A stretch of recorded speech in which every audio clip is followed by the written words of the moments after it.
सत श्री अकाल जी।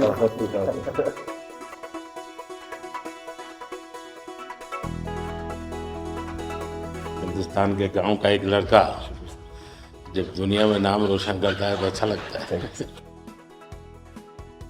और आप तो नसीब वाले हो जी, आपके परिवार ने आपका नाम दिलजीत रखा तो आप जीतते ही जाते हो लोगों को।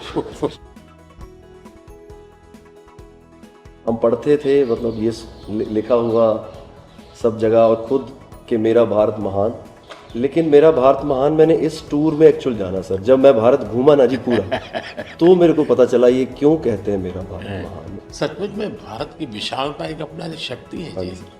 ये बेनिफिट जनसंख्या इसलिए मिलता है ऐसा नहीं है, हम लोग एक वाइब्रेंट सोसाइटी है।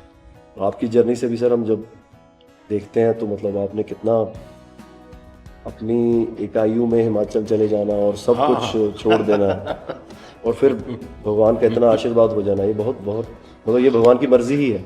उसके बिना क्या होता है? 100%। हमारे देश में हर इंसान पौधे में भी परमात्मा देखता है। 100% देखते हैं। मतलब हम वेस्टेज नहीं करते हैं। हाँ, थ्रो अवे कल्चर वाले लोग नहीं है। रिसाइकल रीयूज अभी दुनिया में नाम आया है, हमारे तो ब्लड में है। हाँ जी। दुनिया को इसका पता नहीं है। कभी आप अपने कार्यक्रमों के द्वारा ये जरूर कर सकते हैं कि भारत के लोग पर्यावरण की रक्षा कैसे करते हैं। अब जैसे मैंने अभी ये कार्यक्रम चलाया, एक पेड़ माँ के नाम, अपनी माँ को याद करते हुए, माँ जिंदा है तो माँ को साथ ले जाओ और पेड़ लगाओ। माँ की जीवन स्मृति बन जाएगी वो। और माँ जिंदा नहीं है तो फोटो लेकर के जाओ, लेकिन माँ को कहो माँ तुम्हारे लिए पेड़। तो अपनी माँ जिसने हमें जन्म दिया और ये धरती माता जो जीवन देती है, दोनों को हम एक प्रकार से जी आज करोड़ों लोग ये काम कर रहे हैं। हाँ, भारत में सबसे बड़ा अगर कोई जादू जिसको कह लो तो वो योग है। और जिसने योगा को अनुभव किया है वो उसकी ताकत जानता है। हाँ जी सर। आपको ये बाहर जाते हैं तो अनुभव क्या आता है? संगीत के इतने बड़े समारोह में जाते हैं तो बाकी लोगों की भाषा, उनकी स्टाइल, नए इमोशंस होते हैं। जी जी सर, मेरे को लगता है सर जैसा उन्होंने बना दिया एक कोचेला को एक फेस्टिवल या और भी फेस्टिवल्स बड़े होते हैं, हम तो बहुत ज़्यादा बड़े कर सकते हैं यहाँ पे सर। और लोग दुनिया भर से ट्रैवल करते हैं ऐसे फेस्टिवल्स के लिए। तो हमारा तो इतना रिच कल्चर है, अगर हम ढाबे में बैठ के भी खाना खा रहे हैं और कोई राजस्थान में गा रहा है तो इतना सुरीला गा रहा है कि बंदा बोलता है कि मैं गाना छोड़ दूं यार, ये इतना अच्छा गाना गा रहा है। और मैं प्रोफेशनली गाता हूँ, ये बंदा प्रोफेशनली गा भी नहीं रहा और मेरे से अच्छा गा रहा है। इतनी ज़्यादा उनके अंदर कला है। वो लोग बना के बैठ गए और अगर हमारे इधर कोई ऐसा डेवलप होगा तो दुनिया भर से लोग मेरे मन में कल्पना है, आ सकते हैं सर। मैं सोच रहा था कई वर्षों से, लेकिन अब वो मैं इसको कर रहा हूँ।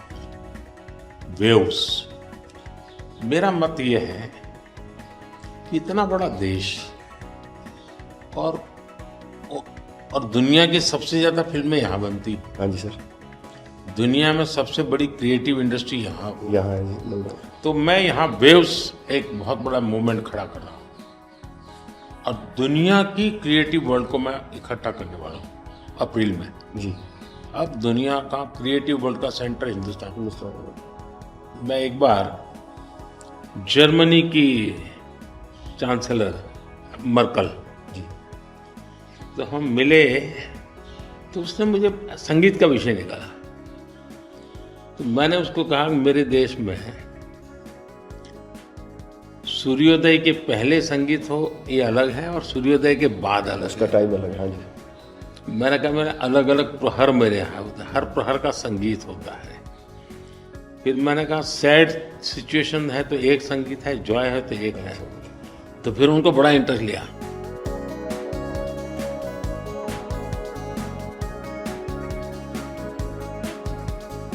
मैं सचमुच में साहबजादों का जो बलिदान है जी सर। लेकिन सिख परंपरा ने उसको जिस प्रकार से निभाया है जी। अद्भुत है। मैं तो पंजाब में रहा हूँ तो मुझे मालूम है, माता गुजरी और 7 दिन तक लोग सोते नहीं, हाँ, सच्ची नीचे सोते जमीन हैं। पे सोते हैं जी। हाँ जी, मुझे खुद को बड़ा इमोशनल अपील करता था। हाँ जी, तो फिर मैंने यहाँ आकर के 26 दिसंबर को हाँ जी, बात वीर बाल दिवस मना था। हाँ जी, और मैं देश के हर बच्चा को चाहता हूँ कि वो समझे कि कैसे वीरता होती थी, जी सर, आस्था क्या होती थी। कच्छ के अंदर लखपत में गुरुद्वारा है। 2001 में जब भूकंप आया तो उसको काफी नुकसान हुआ गुरुद्वारा। गुरु नानक देव जी वहाँ रहे थे तो मुझे बड़ी गहरी चोट पहुंची। तब तो मैं मुख्यमंत्री नहीं था, लेकिन मैं तब एक वॉलेंटियर के रूप में वहाँ कच्छ में काम करता था। अच्छा जी, भूकंप के 9 महीने के बाद मैं मुख्यमंत्री बना। जी सर, तो मैं कच्छ गया और मैंने पहला काम तय किया, मैं एक गुरुद्वारा को बनाऊंगा। लेकिन मैंने दूसरा तय किया कि मैं वैसे ही बनाऊंगा जैसा उस समय बना था। तो ऐसे लोग कौन मिलेंगे, तो मैंने बहुत ढूंढा मिट्टी कहाँ से मिलेगी उस प्रकार की। आखिर को मैंने राजस्थान से कलाकारों को लाया, आर्टिस्टों, और उनके बाद जैसा था वैसा बनाया। ऐसा मैंने आपका इंटरव्यू देखा था सर अभी हाल ही में, हाँ, उसमें जब आप अपने माँ और गंगा माँ की बात कर रहे थे, जब आप इमोशनल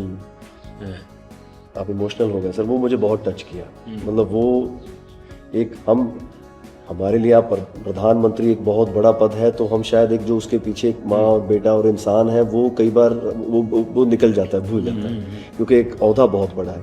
लेकिन वो जब आप अपने माँ को लेके और गंगा मैया को लेके, वो जो आपका वो दिल भरा, वो टच होता है सर, पता चलता है कि ये एक्चुअली ये दिल से बात निकली है, तभी दिल तक गई।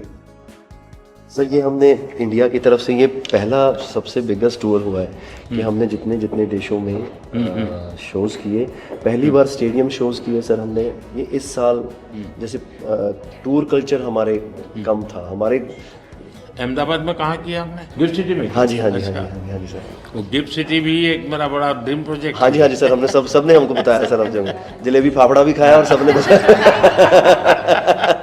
सबसे बड़ी बात है, मैं आपकी तारीफ करने के लिए नहीं कह रहा, नहीं सर, इस शोहरत को पहचाना। और मैं आपके व्यवहार से देखता हूँ, लोगों से सुनता हूँ कभी कभी, तो मुझे लगता है कि आपके माता पिता के संस्कार का हो या गुरु की कृपा का हो, आपने सारी चीज़ों को पचाया है, शुक्र, उछल नहीं पड़े।